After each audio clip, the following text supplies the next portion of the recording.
She was sitting in the dark with a baby in one arm and a gun in the other. That is the image. Not the crime scene photos. Not the mugshot of the man on the floor. Not the screwdriver or the gloves. A mother in a closet, holding her infant against her chest with her left arm and a loaded handgun in her right, listening to a stranger move through her house at 10:30 on a Friday night. She did not call for help first. She did not try to reason with him. She did not announce herself.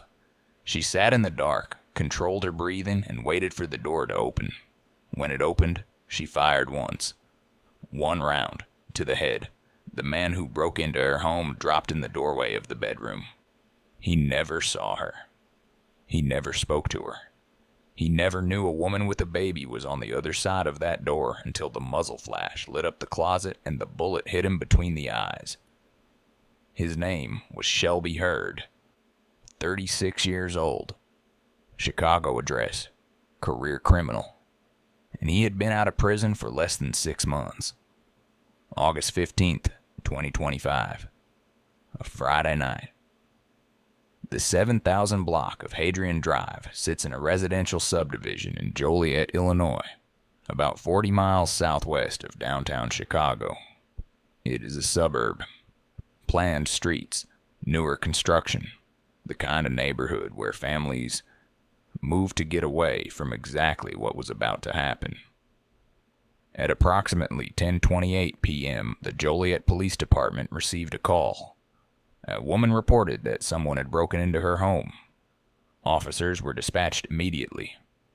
When they arrived, they found the woman. She was unharmed.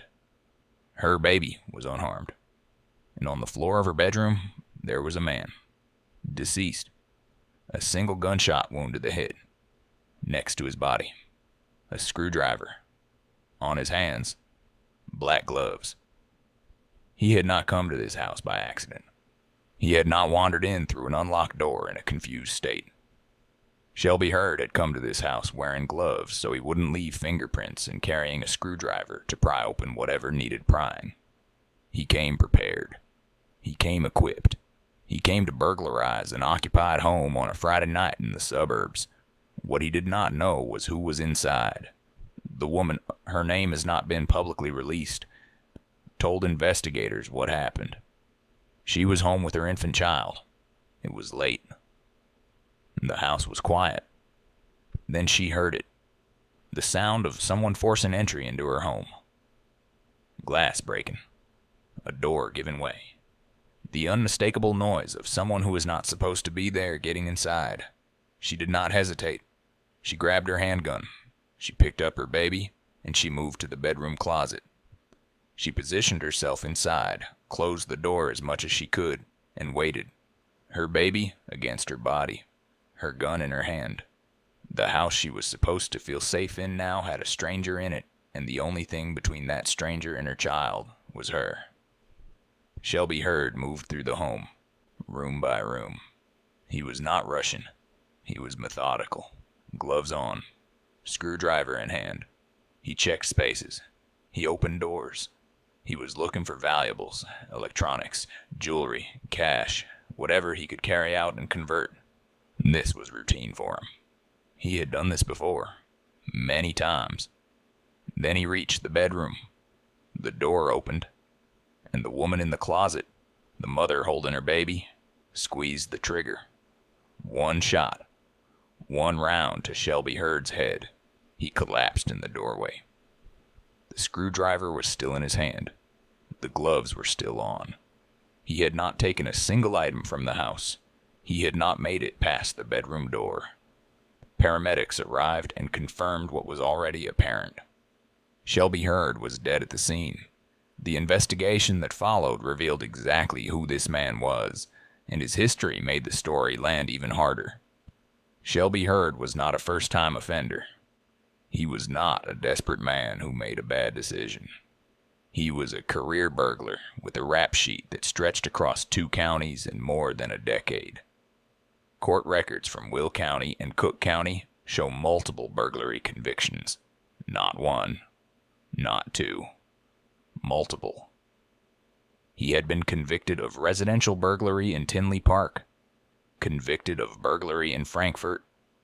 His criminal history also included identity theft, possession of a stolen vehicle, and weapons charges. He was a man who broke into homes for a living. It was what he did. Repeatedly. Professionally. With gloves and tools and the kind of calm that comes from doing something so many times it becomes muscle memory. In 2024, Hurd was sentenced for his most recent burglary convictions, the Tinley Park and Frankfurt cases. He went to prison. He served a portion of his sentence, and on February 24th, 2025, he was paroled. February 24th. He walked out of prison in late February. By August 15th, less than 6 months later, he was breaking into a home in Joliet with gloves and a screwdriver. The parole system is designed to reintegrate people into society. It is built on the assumption that a person who has served time will use their second chance to build a different life. Shelby Hurd used his second chance to go right back to the only thing his record shows he ever did. Break into people's homes. 6 months of freedom. 172 days between walking out of a prison gate and lying dead on a stranger's bedroom floor with the screwdriver in his hand and a bullet in his head. The Joliet Police Department and the Will County State's Attorney's Office investigated the shooting. They reviewed the scene. They reviewed the woman's account. They reviewed Hurd's criminal history and the physical evidence, the forced entry, the gloves, the tool, the trajectory of the single shot. The woman was not charged. No arrest. No indictment. No grand jury. A mother heard someone break into her home at night, armed herself, protected her child, and killed the intruder when he entered her bedroom. Under Illinois law, she was within her rights. The Castle Doctrine, the legal principle that a person has no duty to retreat within their own home, applied cleanly. She fired one shot. That is the detail that separates this case from the noise. Not a magazine emptied in panic. Not a spray of rounds through drywall. One shot. Controlled. Precise. In the dark. While holding a baby. That's not luck. That is someone who knew how to handle a firearm and did exactly what she trained to do in the worst moment of her life. The story went national. It hit every gun rights outlet, every self-defense forum, every true crime channel. The image of a mother in a closet holding her child, waiting for a burglar to open the wrong door.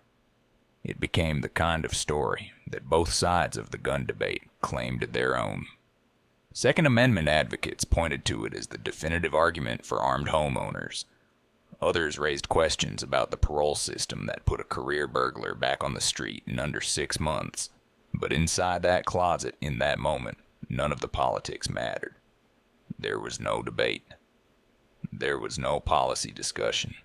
There was a woman, a baby, a gun, and a man on the other side of the door who did not know they were there. She knew he was coming. She heard him moving through her house. She heard him getting closer, door by door, room by room. And when he reached hers, she did not wait for him to see her. She did not wait for him to speak. She did not wait for him to raise the screwdriver or take a step closer. She fired.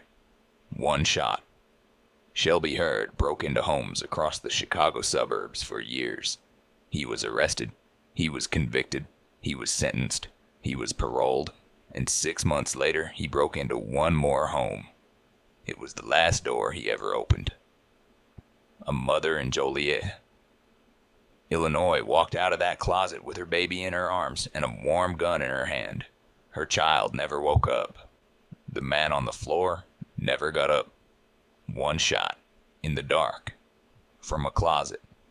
She is not facing charges. She has not been publicly identified. She has not given interviews. She went back to her life. The life Shelby Hurd tried to walk into uninvited on a Friday night in August. He came with gloves and a screwdriver. She had something better.